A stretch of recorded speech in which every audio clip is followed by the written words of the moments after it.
Nitin ટુમા ઇન્દ્રવર્ધન Shah, vice chancellor Anand કૃષિ university Anand. Bharat સરકાર જનજાગૃતિ અંતર્ગત મિનિસ્ટ્રી ઓફ ટ્રાઇબલ એફેર્સ દ્વારા NFSTની સ્કોલરશીપ આપવામાં આવે છે. એના ભાગરૂપે આપણા માનનીય રાષ્ટ્રપતિ શ્રીમતી દ્રૌપદી મુર્મુજી દ્વારા 2 જૂન 2026ના રોજ ભારત દેશમાંથી 200 આવા સ્કોલરશીપ વિદ્યાર્થીઓની સાથે એક ચર્ચાનું આયોજન કર્યું હતું. આ ચર્ચામાં આણંદ કૃષિ યુનિવર્સિટીમાંથી 3 વિદ્યાર્થીઓ કે જેને NFSTની સ્કોલરશીપ મળી રહી છે તેની પસંદગી થઈ હતી.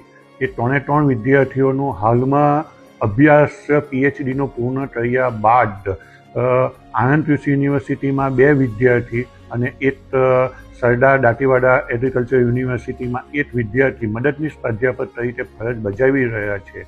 તો તેઓને આ જે લાવો મળ્યો તે બદલ આણંદ કૃષિ યુનિવર્સિટી ગર્વ અનુભવે છે.